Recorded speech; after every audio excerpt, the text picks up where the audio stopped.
From Fox 8 Sports, this is the Fox 8 Live Tailgate. Sponsored by Lamarck Ford, Bianchini Tully Insurance, and your local Southern Quality Ford dealers. Good Sunday morning, New Orleans. You're taking a look at Detroit and Ford Field in downtown Detroit in the Motor City, site of today's clash between the New Orleans Saints and the Detroit Lions. The bye week was the pause, of course, which refreshes, but wasn't enough to get Jimmy Graham's shoulder healthy. He and Sean Payton described it Friday as a game-time decision to be decided by the tight ends pregame workout this morning. We've got our eyes and our camera lens peeled for that session and what's going to come out of it. Good morning, everybody. I'm Fred Hickman back here in New Orleans alongside Chad Sabity. This is the Fox 8 Live Tailgate as we get you all geared up and prepared for the Saints and the Lions. We'll take you up until 11 o'clock this morning, then turn it on over, Chad, to the National Fox pregame coverage. Big day for Houdat Nation. The Saints in much need of a victory to get back to 500 on the season at 3-3 and to show that, yes, they can win on the road. 0-3 so far this year. It won't be easy, even if the Lions are a bit shorthanded here today. No question about it. If there's ever a time that you like the Saints' chances, though, of winning a game more than others, it's certainly coming off the bye week. Team's 5-0 in post-bye games since 2009. That's the year head coach Sean Payton adopted the old Andy Reid bye week rule. And that's simple. You kick everybody out of the building for a week, bring them back refreshed and ready to put the hammer down. Anytime you have the bye week, it's a big time for self-evaluation. Where are we at this point? What's worked for us? What hasn't? What do we need to work on? Certainly the opportunity to get some rest physically and mentally, for that matter, but especially physically, I think, for guys' bodies, especially, a veteran team like we have, and especially the fact, we kind of got banged up, in that Tampa game a little bit. And so we allowed some guys to really, I think, get kind of nursed back to health. So that and, like you said, renewed energy, focus, enthusiasm, kind of reestablish your goals for the latter part of the season. And, hey, this is where you make your run. It's where you have to make your run if you want to accomplish the things that you want to accomplish. That's right. This is where you have to make the run, but that success is only part of the story today. For the other half, let's head to Detroit where our Sean Fazand is on the ground at Ford Field. Sean?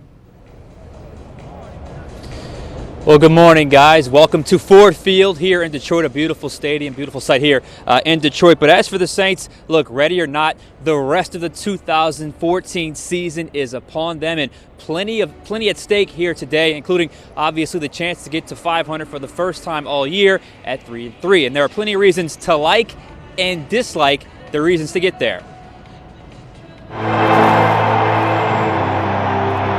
Dating back to the 2013 season, including the playoffs, the Saints are 4-9 in their last 13 games away from the Superdome. So yes, it's fair to call them a bad road team. But they've also mastered the game following the bye week. They've won 5 straight dating back to 2009. Even during the debacle of the 2012 season, the Saints were still able to muster out a win on the road following the bye week when they beat Tampa Bay 35-28 at Raymond James Stadium. Thus, here today, the best of the Saints and the worst of the Saints will collide when they face Detroit. And one part of history will not repeat itself, while the other one will. A loss would push them to 2-4 and could possibly send them to third place in the division. But a win, regardless of how they get it, would make the Saints 3-3 and keep them in second place in the NFC South, and perhaps more importantly, help them overcome the mental hurdle of winning a game on the road. Graham has it on its way. Send us to Seattle, Shane! And with that, we welcome in the voice of the Saints, Jim Henderson. And Jim, the circumstances surrounding this game, Saints coming off the bye week, we know how they are on the road. However, would you call this road game a winnable road game? Well, I think it is, but you know what? The bloom is kind of off the rose for the Saints as far as the experts are concerned. They come here as 2.5-point underdogs. It's the first game all season long, home or away, that the Saints have been dogs. So they've got to prove themselves on the road. Obviously, having lost 6 in a row when they travel, 8 of their last 9, minus 11 in turnover differential during those 6 losses. The matchup, I think, is really interesting because this will be the best offense the Lions have faced to date, and this will be the best defense the Saints have faced till date. Do you still feel good about this team right now, despite the 2-3 start? We talked about it before the bye week that we couldn't really get a read. Do you feel like they have a run in them? Hopefully, but I'm still really unsettled. When you look at 2 victories against 2 pretty poor football teams, I mean, Tampa and Minnesota at the end of the year might be amongst the worst in the entire NFL, and the Saints weren't impressive in either of those wins, both of which came at home. So I think there's still a lot for this team to prove. They're capable of doing it, but it needs to start today. One of the major storylines from a big picture standpoint coming into this game was Reggie Bush. Obviously, it's the first time the Saints will face Reggie Bush since he left after the 2010 season. When he was drafted back in 2006, Jim, what do you recall about that and what he brought to the city of New Orleans? The excitement and the sizzle. And I remember when they did eventually get rid of him and trade him to Miami, Sean Payton described him as a momentum piece. And I thought that was such a good way to put it because he brought attention to the team. He brought excitement to the team when they needed it so badly after Katrina. He was electric.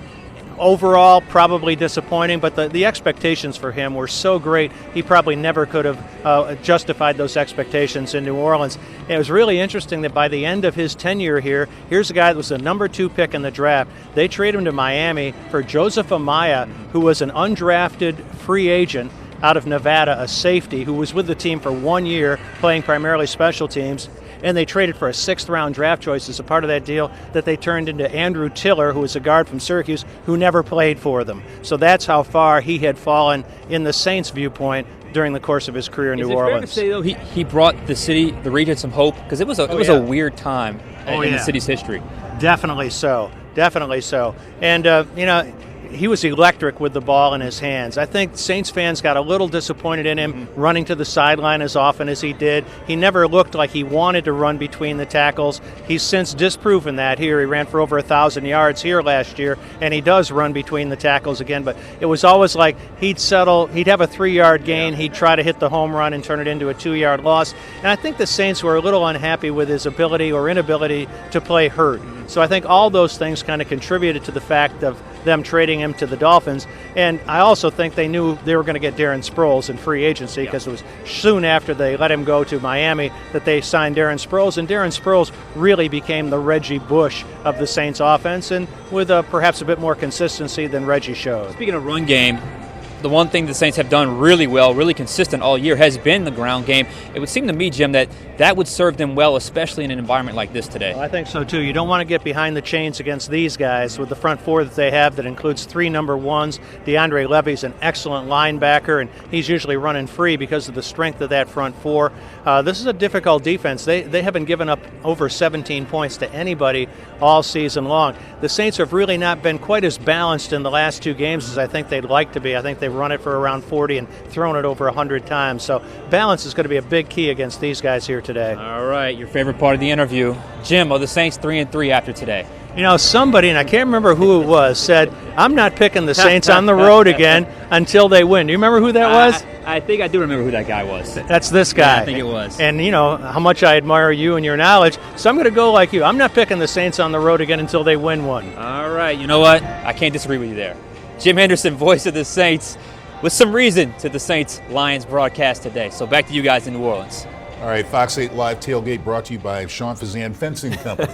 He's sitting right on top of that bad boy. And for more of Sean's analysis of the Saints, check out his After Further Review blog on fox8live.com. But more on Reggie. The Detroit Lions really no strangers, Chad, to great running backs. They had Billy Sims and Barry Sanders, all-time greats. Yep. And I'm not comparing Reggie to them.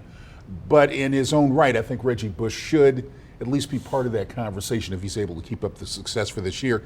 And as the guys were just saying, it all started right here in New Orleans. It was huge for the franchise and for the city. His impact was bigger than on-field production. He was another piece of this franchise turning things around back in '06. Today, Bush is likely to play against his former team, which drafted him number 2 overall back in '06, Sean Payton's first season coaching the Saints. Of course, Bush spent those 5 seasons here in New Orleans helping the Saints win Super Bowl 44. He was traded to Miami in 2011 and then signed with the Lions just 2 years ago. Now facing the Saints for the first time, Reggie Bush says it's no big deal. There's no extra added motivation. I'm going to treat it like it's another game. I'm not going to try to make it more than that because we still have a job to do, and I don't want to get caught trying to do too much, And I think learning from experience in the past. When I've tried to do too much, it never really works out the way you want it to, and you end up making a few mistakes. So for me, I'm going to go into the games with the same mindset I do every game. Not trying to do too much, he says. Now, Reggie has enjoyed some moderate success with the Lions this year, 161 rushing yards and 1 touchdown.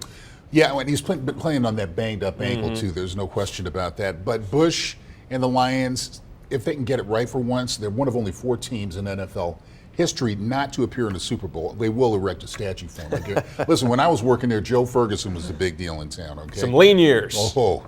Coming up on the Fox 8 Live Tailgate, hear how the Saints look back on the Reggie Bush era, including Keenan Lewis, who was just a fan when Bush was drafted in 2006.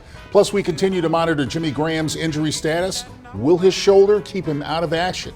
And later on, Jim Henderson's back with his black and gold breakdown, taking a look at the matchup of the Saints' top-flight offense and the best defense in the league, representing Detroit. Who that say they gonna beat them Saints? Who that? Who that? Who that say they gonna beat them Saints? Who that? Who that? Who that say they gonna beat them Saints? Who that? As the sun begins to shine, slowly the sun begins to shine, bringing light where once was darkness. Just the sun begins to shine, and as we watch as the series fall and walk that cold, long concrete hall, building faith in all among us, we will shout our victory call. Who that say they gonna beat them Saints? You're watching the Fox 8 Live Tailgate, sponsored by Lamarck Ford. And welcome back in. Today's game brings back some memories of days gone by for the Saints. Some pleasant memories. 8 former Saints coaches and players are now members of the Lions organization. Among that number, you got Reggie Bush. We talked about him, the second player taken in the 06 draft by the Saints, right behind Mario Williams, who was taken by Houston out of NC State. He was the first player drafted in the Sean Payton era, Bush was, and did some great things here, the least of which was not helping win the Super Bowl. Bush is nursing a sore ankle, but he's itching to play against his old team today. I don't care what he said about not being a big deal. He's fondly remembered back here on Airline. I'm not sure if there has been a player who there was as much hype and excitement for coming out in the draft than Reggie Bush. From the minute he was drafted, if for those people that were here at that time, that was a significant step for us.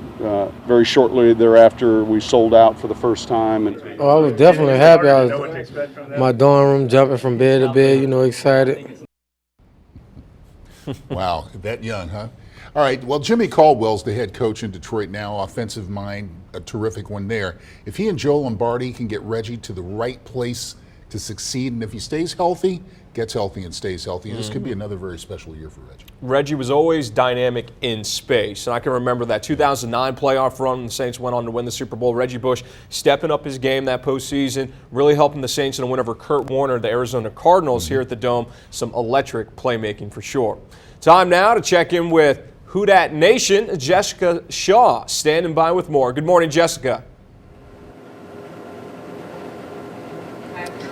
Hi, you guys. Now we're here at Walk-Ons. They are just getting so excited for this game. There's going to be a lot of familiar faces out in Detroit today, and they actually have a very special shot just for this game. It's called Lion's Blood shot, right? Yes, ma'am. Dion, talk to me a little bit about Lion's Blood. What is in it?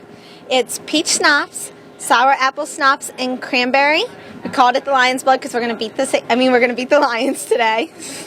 Yeah, so show us a little bit about how you make it, what you're going to do. We have the peach schnapps. We do a 3 count of the peach schnapps. And what does this shot taste like? It's got a sweet but sour kind of taste to it. And add the cranberry. And shake it up.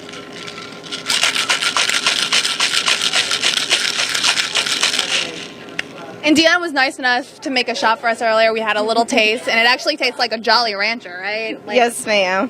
Maybe like a watermelon Jolly Rancher, or I guess a peach Jolly Rancher if they have it. Yes. Yeah. There you go.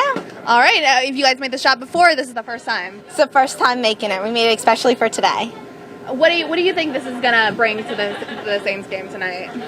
I feel like it's going to give the fans a shot. They can get into the mood, get happy, ready to go, drink, and just have a game and go all out today. All right, so a little bit of good luck for the Saints out in Detroit today. Back to you. Okay, thank you, Jessica Shaw at Walk-Ons on Poydras. Fred, the Saints fans will have something to look forward to, I suppose. I personally had coffee this morning. We'll stick with that, with That's the coffee okay for with me. now. That's fine. Well, it has been a long 2 weeks for Saints tight end Jimmy Graham trying to get a shoulder injury back to 100%. Here with the best tight end in the NFL, says about his rehab process. And later, the Saints bye week was beneficial because of the struggles of the NFC South. Fred will forecast the division action for today.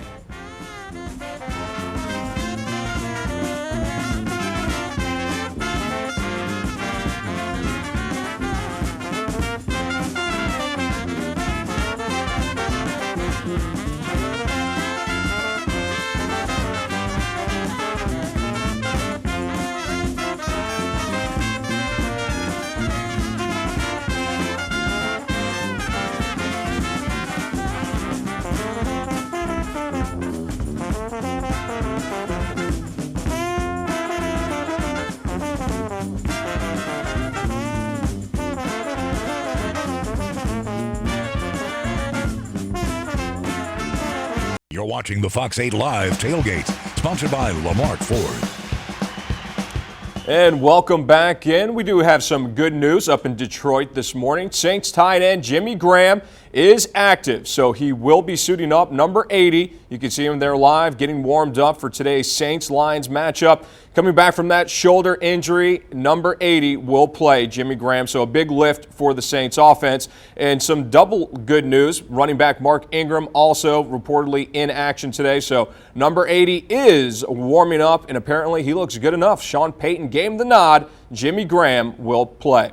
So after injuring that shoulder in the Tampa Bay game, Graham, it was the big question mark. He was back at practice the back end of this week. He was limited, but officially he will, in fact, give it a go. We'll see how effective Jimmy Graham can be today and how limited he may be used, and definitely some situational football will be in his future this afternoon. Jimmy Graham, of course, leads the Saints, 34 receptions, 376 yards, and 3 touchdowns. And he said earlier this week he does want to get back on the field as soon as possible.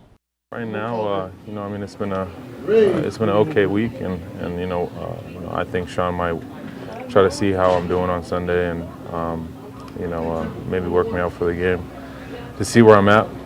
But as of right now, I don't know. It's an injury, it's just like all the other ones I've ever had, and it's painful. But we'll see. Hopefully, maybe in 2 days I'll feel better.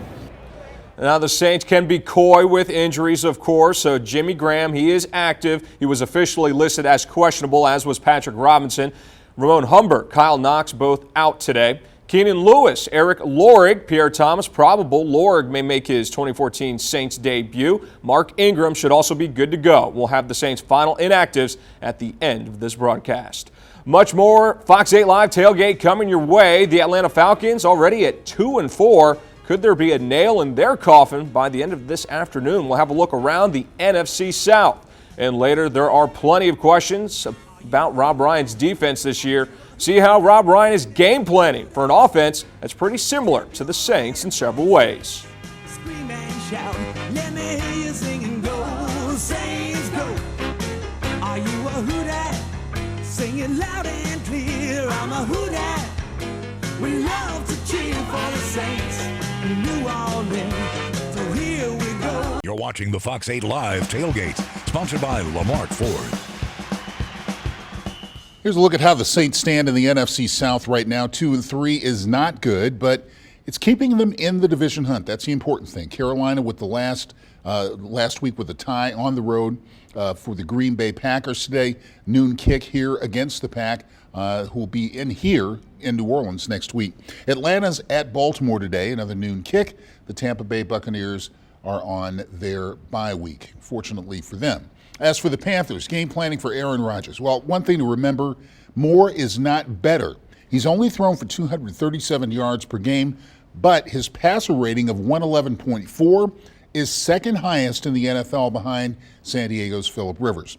While Rodgers is leading the pack back to victory, the third straight win for Green Bay, Cam Newton and the Panthers were lucky to get out of Cincinnati with that 37-all tie. Mike Nugent missing the 36-yarder in that game. The Falcons have lost 3 straight. Hard to like their chances today, boy, in Baltimore against a Ravens team which took a billy club to Tampa Bay last week. They won that game 48-17. Joe Flacco became the first quarterback to throw 4 touchdown passes in the first quarter of an NFL game since Minnesota's Tommy Kramer back in 1986. Finished the game with a career-high 5 scoring strikes. Falcons trying to avoid a 6th consecutive road loss. Good luck with that. We'll take a break, but when we come back, Larry Holder and Sean Fazan in Detroit breaking down today's game, including the mood in the locker room following the bye week. Reggie Bush isn't the only former Saint in Detroit. We'll show you all the familiar faces today and hear from Drew Brees about his relationship with current Lions offensive coordinator Joe Lombardi. Plus, a lot of big decisions to be made on the injury front. So stay right here for the inactive reports.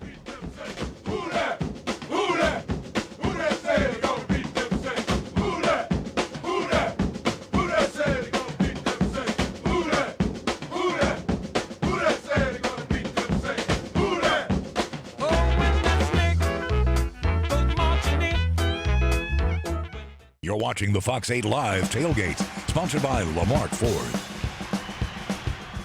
Welcome back into the program. A lot of familiar faces to welcome the Saints to Detroit. Reggie Bush and Joique Bell will be a two-headed attack in the backfield, the offensive backfield, but both cut their teeth in black and gold. Jed Collins and his unique dance moves used to cut a rug at the Superdome. Issa Abdul-Quddus has also caught on with the Detroit Lions. And there are some former Saints coaches as well. Joe Lombardi is calling the plays on offense. We'll have more on him later. Joe Bonamego is Detroit's special teams coordinator, just as he was here in New Orleans for a couple of seasons. And for a look at a couple more familiar faces, let's head back to Sean in Detroit. Hi there, guys. Joined now by Larry Holder of the Saints columnist for the NOLA.com and the Times-Picayune. And Larry, first things first, big news, Jimmy Graham will be active today. How big of a game plan do you think he is? Look, I think it's a similar game plan we saw last year against Buffalo when he came off the injury in New England, had a bye week, and saw some limited snaps. And in that game, I think he only took 18 snaps and he caught 2 touchdowns. Yeah. So obviously, he can play a role as far as a red zone type of guy, maybe third down if you need a big catch. Look, I think it's a big deal because the fact that he can even be in there, he commands attention, and you have to have a guy like that for the Saints offense to really excel. Yeah, I totally agree. I especially like him as a red zone threat. Okay, you were around the Saints team all week. They were coming off the bye week. Did you get a gauge for kind of the mood they were in as they get closer and closer to this game against the Lions? Well, it's cliche to say every game is a big game, but this one is. Yeah. And I think they understand that because they're already in a hole. They understand that the division is still there for the taking, though. And so if they can pick up a win, look, it's a road win, and they haven't done that yet this year, but they understand that there's a big opportunity here with Carolina being 3-2-1, Atlanta being 2-4, and if they can pick up a win here, go home, and then 4 of the next 5 games are at home. So look, I think they know that this is where they really need to start getting some momentum here. Just get the win, no matter how ugly. Just get the win here today. Okay, you're self-scouting the Saints. What is the biggest area of concern and or improvement for this team? The pass rush by far is number one. Yeah. And I put that even ahead of turnovers because if you get a pass rush, turnovers will come. Yeah. And I think it's most concerning because it's the same faces we saw last year. Look, last year at this time, through 6 weeks, they had 20 sacks. This year, through 6 weeks, now they only played 5 games, but they only have 6 sacks. Yeah. You look at a Detroit Lions team, they lead the NFL with 20 sacks right now. So look, I think that is the biggest key because if you get pressure on the quarterback, sack fumbles, bad throws, they will create turnovers, but it's the same faces, so I think that is the biggest concern. Totally agree. That defensive line must play better. Okay, you look at this matchup, at least from a statistical standpoint, a lot of strength on strength. Lions defense, Saints offense. Where can the Saints gain an advantage? Look, I still think they can run the football. I know Detroit's defense is ranked number 1, but take a look at some of the teams they played. It's not like they're playing the NFL's elite. And if they can protect Drew Brees, they can actually throw the ball because, look, they're secondary. They're basically a bunch of guys. They're no big names. They're big names from the front four. Pass protection has actually been a strength for the Saints. Drew Brees has only been sacked 4 times this year. So, look, I think that they can actually exploit that if they're able to protect Drew Brees. Should this team maybe evolve into a little more of that? I mean, they've run the ball so consistently, so well. Maybe morph into a little bit more ball control, a little more time of possession type offense? They're never going to be ball control. It's not going to be Les Miles at LSU. You're not going to see any of that. No, but look, they should run the football. They're effective when they do it. And it has to be able to open up the passing game, especially against a sack-happy Lions team who can get pressure on the quarterback. All right, your favorite part of the interview. Are the Saints 3-3 after today? I'm predicting no because I've been burned every time I picked them to win on the road this year. Look, I'm taking Lions 27, Saints 23. Feel free to throw eggs at me if I'm wrong, but until they actually win a game on the road, I'm not picking them to win on the road anymore. I've been burned so many times. I'm right there with you. I can't say I disagree with you. Larry Holder, columnist for the TimeSpeakingUnit.com. Thank you, sir. You got it. All right, Fred, we'll send things back to you in New Orleans. All right, now tell Larry no eggs. We're not Atlanta, okay? All right. Well, for more analysis, of course, coming up from our Times-Picayune crew on tonight's final play at 10:30. They'll have all of that for you, all part of our post-game coverage, which begins on Fox 8 News at 9. Nobody, and I mean nobody, expected the Saints to go into the bye week with a record of 2-3 at the beginning of the season, but they did, and that means an important week of reevaluation as this team really has to buckle down for the long haul. A lot of self-evaluation. What have you done for me? Defensively, Rob Ryan, well, he's planning on a big turnaround for the Saints today against the short-handed Detroit Lions. Their all-pro wideout superstar Calvin Johnson has not practiced all week. He is unlikely to play today. The Lions have also given up 21 sacks this season. That's third most in the NFL. So the Saints should be able to take advantage. Matthew Stafford, the quarterback, very talented, but the Saints should be able to finally generate some pressure. However, even without Megatron, the Lions do have other firepower to still give the Saints some fits. Well, first of all, I mean, they got Reggie Bush, who's an awesome football player, but, Matthew Stafford's a heck of a quarterback, but I think, the offensive coordinator, Joe Lombardi's a great coach. He's trained under Sean Payton, so he's going to be hard to handle. I mean, and Pete Carmichael. So he's going to do a great job. They do a great job with utilizing all their personnel and their weapons. And to me, coaching here with the Saints, this is the toughest offense in football to defend. And, so he's, obviously been around it. So it's a great thing for him. And probably bodes well for him to have a great future in the NFL. And he's off to a great start. There's a lot of mutual respect between Joe Lombardi and the Saints.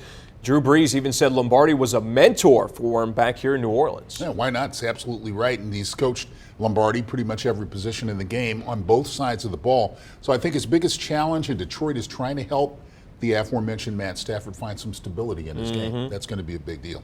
The Lions boast the top defense in the NFL through 6 weeks of play, but Mark Ingram is back from his injury and eager to play back in his home state of Michigan. See what the aggressive runner has to say about the matchup. Plus, Jim Henderson is back to look back on Reggie Bush's time in New Orleans and what to expect in the latest installment of former Saints with something to prove to the team.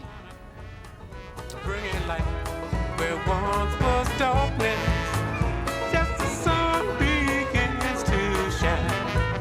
And as we watch adversaries fall and walk that cold, long concrete hall, building faith in all among us, we will shout our victory.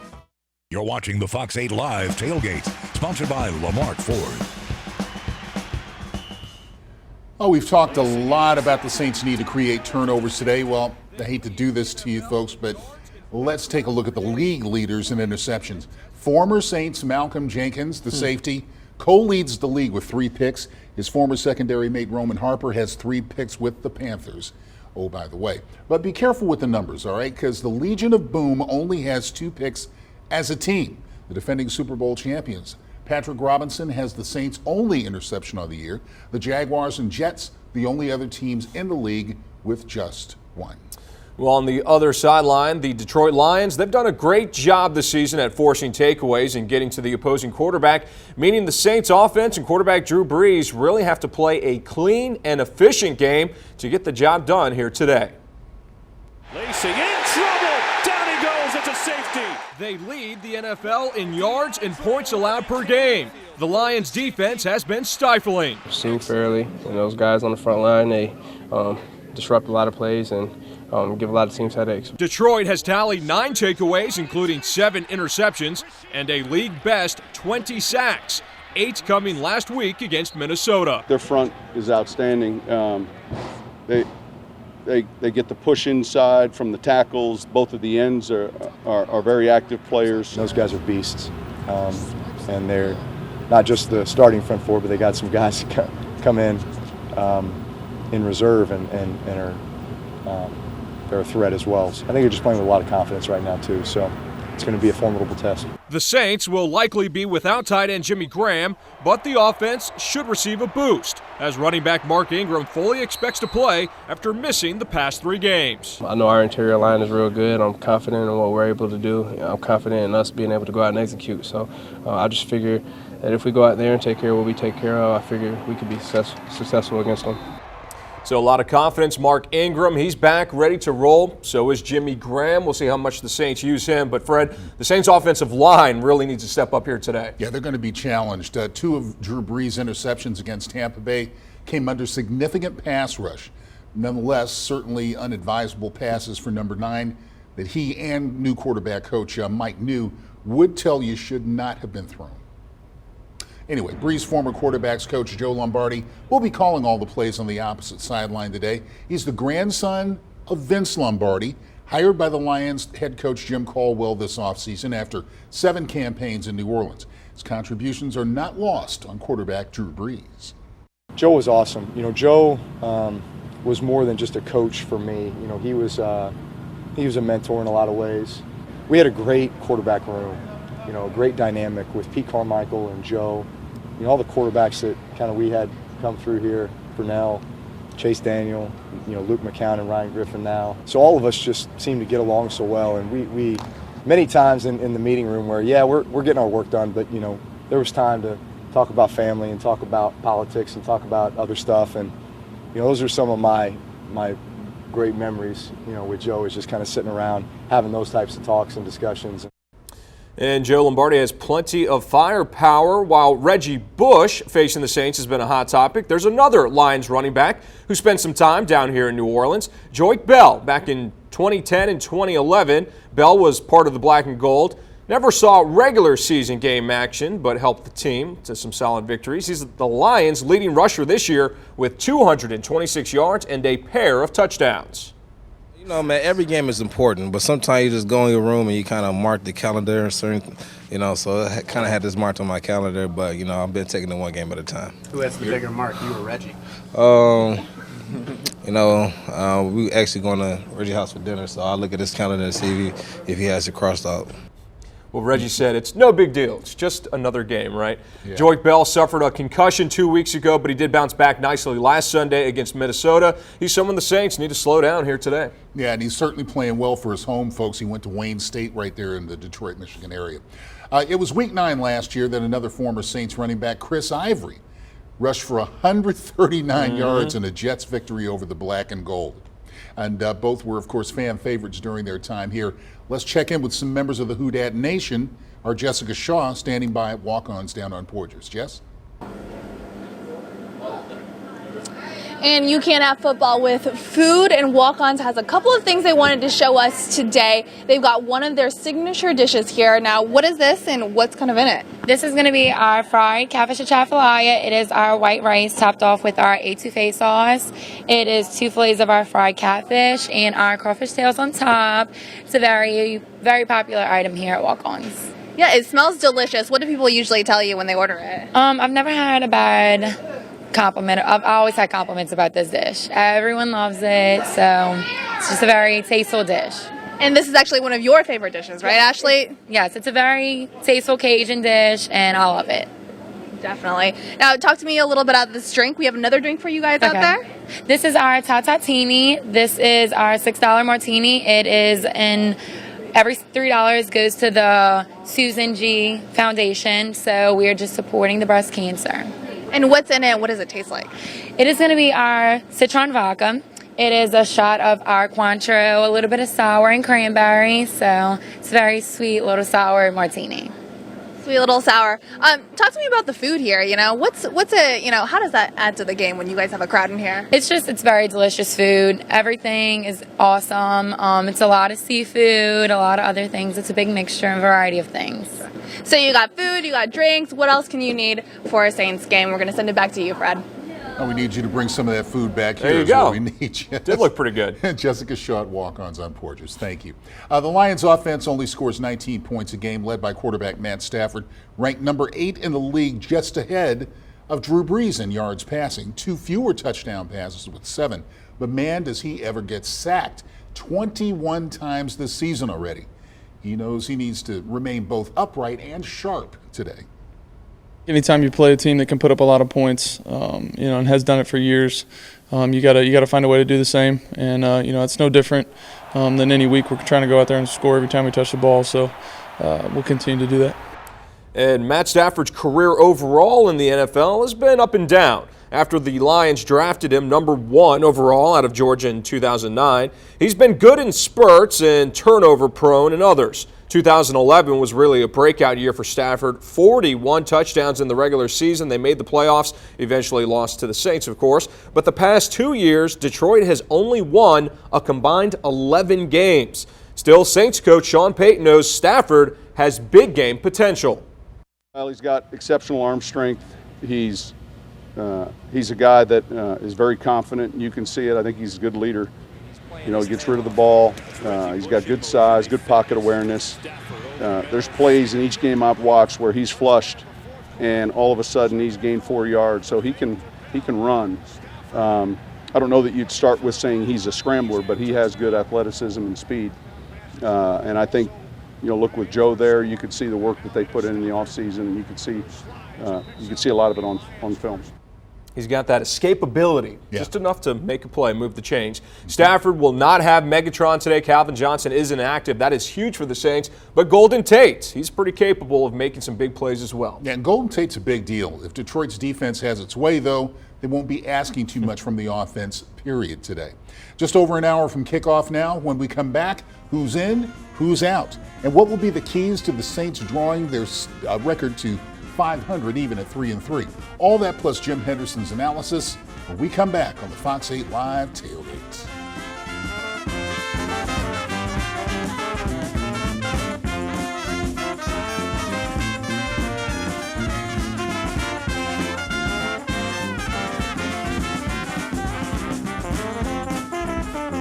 Watching the Fox 8 Live Tailgate, sponsored by Lamarck Ford.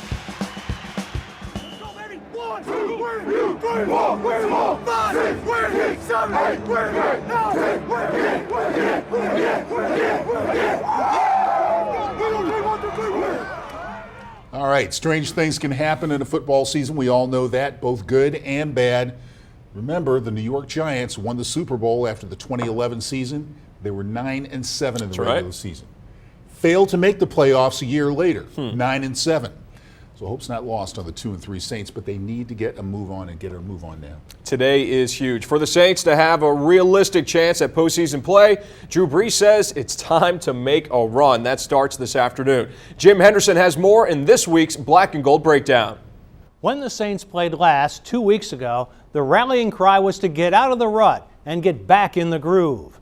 After needing overtime to defeat what looks to be a woeful Tampa Bay Buck team at home, the Saints hardly appear to be in a groove, but appear to have pulled themselves out of the rut. So they sit on a precarious ridge between what they hope to be and what they have been. Success or failure against the Lions will, at least for the moment, determine which slot they now occupy. This is an intriguing matchup. The Saints' second-ranked offense versus the Lions' top-ranked defense. The Lions' front four, which features 3 first-round draft picks, harassing opposing quarterbacks for an NFL best 20 sacks. The Saint offensive line allowing Drew Brees to be sacked just 4 times in 5 games.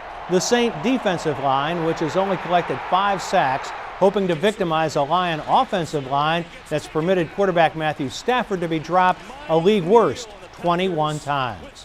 A sputtering and injury-plagued Lion offense forced to play conservatively against a Saint defense that has only contributed 2 takeaways to a -8 turnover differential. That's 29th in the NFL. While Reggie Bush has had little impact on the Lion offense thus far, it would seem to be essential that continue to be the case against the Saints as he returns after a 1-week absence with an ankle injury. Certainly he'll be motivated to play his best football in his first meeting with his former team. We remember all too well how former Saints Scott Fujita, Robert Meacham, and Chris Ivory played against New Orleans in their first opportunities as opponents to do so. Adding Reggie to that list would mean almost certain defeat for the visitors. Jim Henderson, Fox 8 Sports. Saints, Lions, 2 similar teams. Detroit's defense, though, playing like Saints fans thought Rob Ryan's group would be this year. Not so much. Perhaps the Saints D can show up here today. Well, let's hope so. And a bit of a chess match going on today for the head coach's 11th hour decisions. Megatron for Detroit, Jimmy Graham, of course, for the Saints. And for the final word on the injuries, let's get it back to Sean Fazan at Detroit. Sean? Well, hi there, guys. We'll get right into the biggest news of the day, at least for the Saints. Jimmy Graham is active. He will play.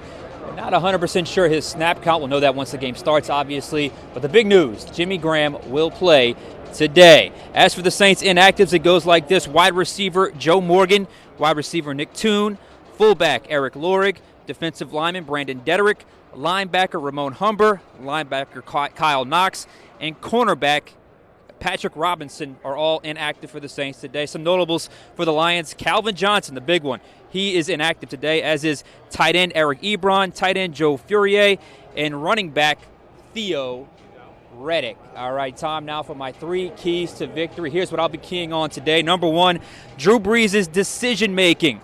Brees has thrown an interception in 6 of his last 7 road games. Take better care of the football, and the Saints can get a win. Number 2, special teams, in particular, the return game. Help this offense out with some good field position. 32nd, dead last in the NFL in punt return average. And finally, the defensive line. They've been called out by everyone all week long, really all season long. Be the line they know they can be. That is my 3 keys to victory. Should be a good one here from Ford Field. For now, though, we'll send things back to you in New Orleans. All right, Sean, thank you very much for your reporting. We'll talk to you, of course, after the game. For more of Sean's analysis of the Saints, please be sure to check out his After Further Review blog on fox8live.com. And before we go, some things that we're looking for back here in the studio. I'm watching to see what the Saints can do with Matthew Stafford as far as applying pressure to the Saints defense. He can be dynamic, we know that. But he's thrown just 2 touchdown passes and a pick the last 2 weeks combined, total. The Saints, which have been giving up passing yardage by the chunk, need to really step up. So we'll see if Rob Ryan's group can get the job done. Chad. The Lions offense has been scuffling. Well, speaking of pressure, can the Saints O-line withstand the bull rush of the Lions defensive front 7? Detroit dominated rookie quarterback Teddy Bridgewater last week. It was ugly. 8 sacks, forcing 3 interceptions as well. The Saints O-line, Zach Strief, Jari Evans and company, Goodwin, they need to keep Drew Brees upright here today. That's a good point. One of the other things I'll be looking for today, what kind of factor will Golden Tate be for Detroit? He's a ring bearer. He won one with Seattle last year. He has 38 receptions, and that leads the team. Yes, he's got more than Megatron does, 495 yards and 1 touchdown.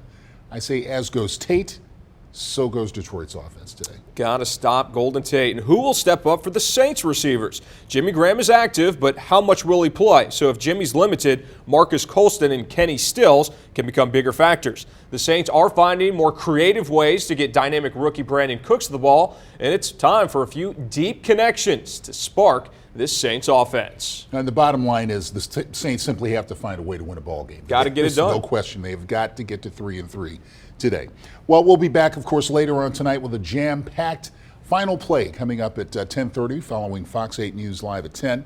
And we'll have highlights, of course, from the game, locker room reaction, expert analysis. We'll have it all lined up for you.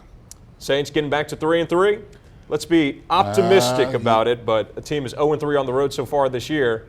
I'm going with Sean. Until they win on the road, they haven't won on the road. But that might be today. Until then, stay tuned to Fox 8, the national pregame show coming up next, followed by the Saints and Lions. For everyone that's contributed to this Fox 8 Live Tailgate, thank you for watching and enjoy your Sunday.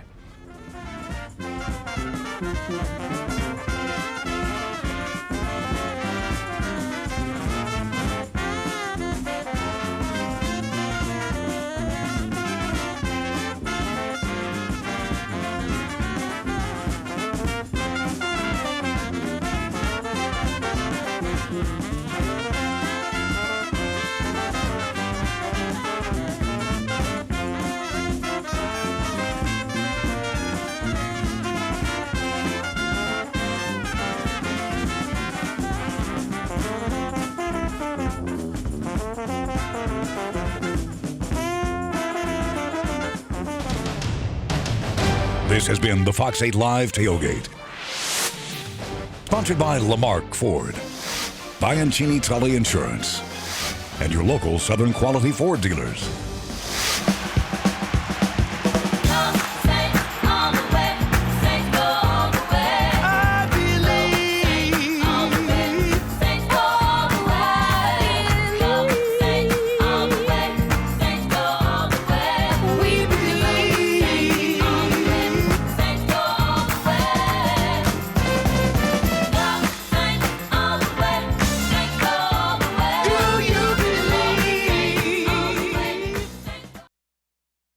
Fox 8 is proudly locally owned.